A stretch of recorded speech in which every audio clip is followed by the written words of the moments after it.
अस्सलाम वालेकुम, मैं हूँ शाहिद हुसैन। ये वीडियो ख़ास तौर पर दुआ ज़हरा केस से मुताल्लिक़ है। दुआ ज़हरा के वालिद मेहदी अली काज़मी ने जिस तरह स्ट्रीट में, सड़कों में और उसके अलावा मुख्तलिफ़ जगहों पर जो है वो एहतिजाज कर रहे हैं, बल्कि अब बड़े पैमाने पर उन्होंने कानूनी जंग लड़ने का फ़ैसला किया और पाकिस्तान के जो माया नाज वकला है उनकी खिदमत हासिल करने का फ़ैसला कर लिया गया। बल्कि बेशतर मामला जो है वो तय भी पा गए हैं। अब किस किस से मामला तय पा गए हैं, अब ना सिर्फ सिंध बल्कि पंजाब में भी कानूनी जंग लड़ी जाएगी। तो यानी कि अब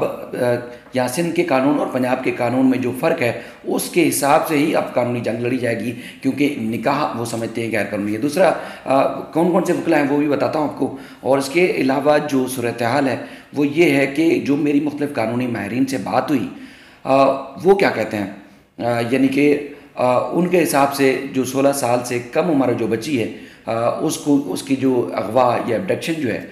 उसका किस कानून के तहत जो है उसके ऊपर इतलाक़ होगा, और अब उसके बाद अब फैसला क्या होने जा रहा है उसकी तफसीलात भी आपके सामने रखनी है। दूसरा जो बड़ा और अहम मसला है वो ये है कि जो लोग दुआ ज़हरा के केस को लेकर सिंध हाई कोर्ट और लाहौर हाई कोर्ट से जश्न मना रहे थे, ना सिर्फ यूट्यूबर बल्कि मुख्तलिफ माफियाज़ के लोग भी, उनके यहाँ भी सफ़े मातम बिछने वाला है, क्योंकि दुआ ज़हरा बहुत जल्द वापस कराची आ रही है और वो क्यों आएगी, किस तरह आएगी, उसकी तफसीलात भी आपके सामने रखनी है।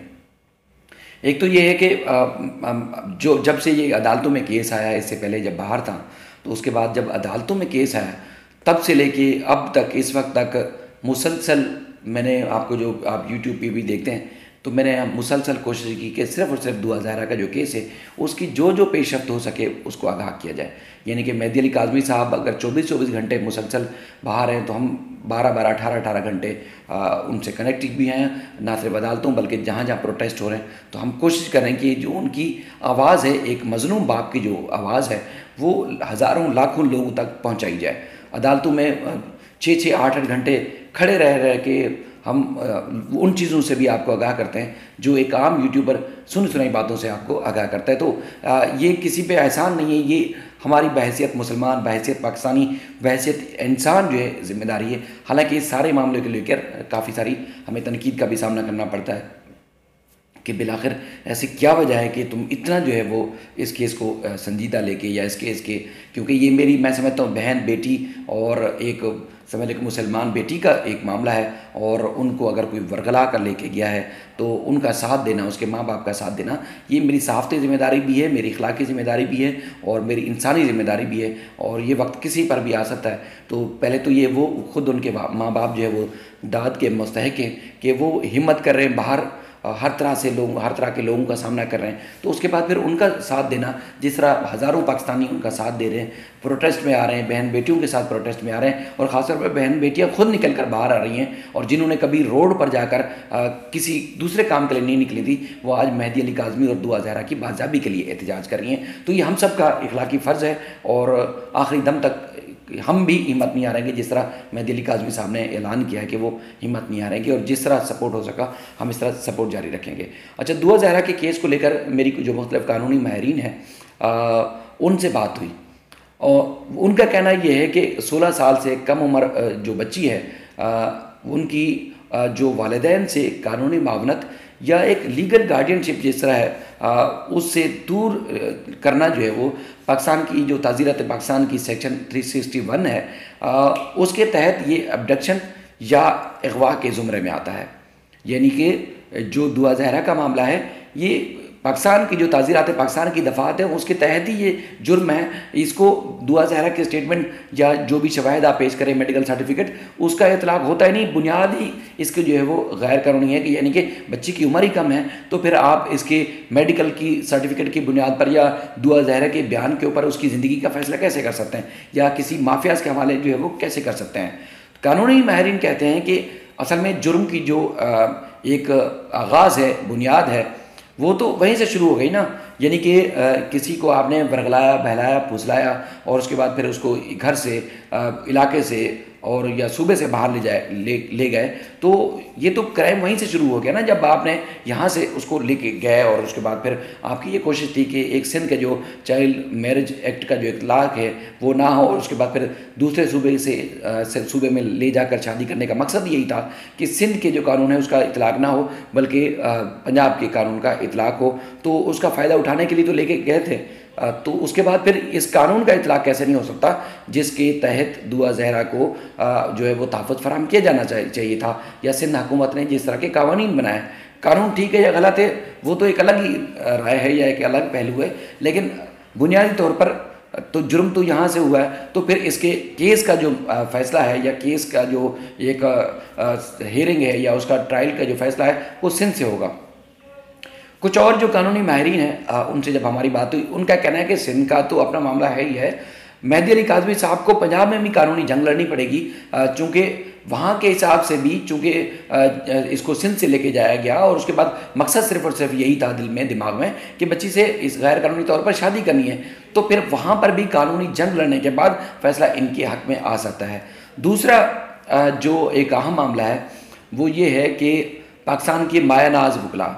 पाकिस्तान के ऐसे वकला जिन्होंने ना सिर्फ जो ऐसे लोग जो एक पिसा हुआ तबका होता है, यानी कि जिनके साथ हमेशा नाइंसाफ़ी होती है, उनके लिए वो आवाज़ ना सिर्फ सोशल मीडिया के ऊपर बुलंद करते हैं बल्कि वो ग्राउंड पर भी आकर हमने देखा कि उनको कई बार मदद करते हैं। तो बहरहाल ये मेहदी अली काज़मी साहब ने एक बड़ा अहम फैसला किया है, इनके मामला काफ़ी तकरार हैं और आज तकरीबन हतमी फैसला हो जाएगा, लेकिन जो फैसला किया गया उस हिसाब से जिब्रान नासिर एडवोकेट जो कि एक सोशल एक्टिविस्ट भी हैं और इसके अलावा इनकी कानून के ऊपर भी काफ़ी गिरफ्त है, और उसके बाद फिर वो मुख्तलिफ जो अमूर हैं उस पर महारत भी रखते हैं, तो लिहाजा उनकी खिदमत हासिल कर ली गई हैं। अब उनकी मदद से ना सिर्फ सिंध बल्कि बैरिस्टर एबसलाज एहसन की जो है वो भी खिदमत जो हासिल कर ली गई हैं, उनकी भी लाहौर हाई कोर्ट या पंजाब की अदालतों में उनकी मामला से भी केसेस लड़े जाएंगे। अब मामला चूँकि दुआ के ट्रायल का है, तो ट्रायल चूँकि यहाँ से शुरू हुआ है, मामला जुर्म यहाँ से शुरू हुआ है, तो दुआ ज़हरा को ना सिर्फ वारंट बल्कि उनको यहाँ से नोटिस भी भेजे जाएंगे अदालत की जानिब से, क्योंकि अब अगली डेट जो है कोई दिन में है यहाँ ट्रायल कोर्ट में, तो उसके बाद फिर चूँकि जो पुलिस के चालान का या पुलिस की रिपोर्ट का अदालत को इंतज़ार है, तो ट्रायल कोर्ट से इनकी ना सिर्फ अगर पेशी के पहले जो है उनको इनके प्रोटेक्शन ऑर्डर जारी किए जाएंगे कि इनको हर सूरत पेश किया जाए, अगर नहीं किया जाता तो इनके दोनों को वारंट जारी किए जाएंगे और हर सूरत अब इनको जो है वो वापस आना होगा। बेशुमार लोग जो है अपनी बदनीयती का मुजाहरा करते हैं, यानी कि उनको सहाफ़त, अखलाकियात या इंसानियत का इल्म ही नहीं है, और कुछ चीज़ों को वो जश्न की सूरत में जो है वो पेश कर रहे हैं कि जैसे उनकी फ़तह हो गई, लेकिन एक मासूम बच्ची के साथ अगर उसको बहला फुसला कर आप मर्ज़ी का बयानात दिलवाते हैं, और कुछ लोगों की राय ये भी है कि उसको तो नशा करवाया गया और नशे की हालत में उससे कुछ भी आप कहलवा सकते हैं, तो वो करवाया जा रहा है, तो फिर उसको आप उसकी ज़िंदगी का फ़ैसला उससे जो है वो नहीं ले सकते। बहरहाल अब उन सब लोगों के जो है वो सफ़े मातम बिछने वाला है जो जश्न मना रहे थे कि दुआ ज़हरा का अब केस ख़त्म हो गया, दुआ ज़हरा का मामला ख़त्म हो गया, माँ बाप हार गए और माफिया जीत गया। ऐसा हरगिज़ नहीं हो सकता, क्योंकि जिस तरह हम देख रहे हैं कि ना सिर्फ सड़कों के ऊपर बल्कि अब कानूनी जंग जो बड़े पैमाने पर जिस तरह लड़ी जा रही है और लड़ी जाएगी, तो आप देख सकते हैं बहुत जल्द देखेंगे कि अब वो लोग जो माफिया जश्न मना रहे थे, अब उनके यहाँ उनको परेशानी उनकी अब शुरू होने वाली है, क्योंकि जिस मुअज़्ज़ज़ जज साहब ने सिर्फ जो मेडिकल सर्टिफिकेट या उसके बाद फिर दुआ ज़हरा के बयान के ऊपर फैसला किया है, तो उनके ऊपर भी एक और चीज़ सामने आने वाली है। मैं कोशिश करूंगा कि अगली वीडियो में आपके सामने रखूँगा, जैसे आपके खिलाफ भी अब बड़े फोरम पर रजू किया जाने का फैसला किया गया है, और उसके बाद फिर ये जो तफसीलात हैं वो आपके सामने रखी, क्योंकि अब कानूनी जंग जो बड़े पैमाने पर लड़ी जाएगी और खामोश रहने वाले भी नहीं हैं। वो ऐलान भी कर चुके हैं, उनके साथ जो लोग हैं वो भी ऐलान कर चुके हैं कि अब ऐसे सुकून से नहीं बैठेंगे जब तक दुआ ज़हरा वापस बाज़याब होकर अपने घर वापस नहीं लौटती। तो बहरहाल आज कुछ और भी तफसीलात कुछ देर में आने वाली हैं, जैसे जैसे मज़ीद पेशरफ्त होगी आपके सामने रखूँगा। अपना ख्याल रखिएगा। अल्लाह हाफ़िज़।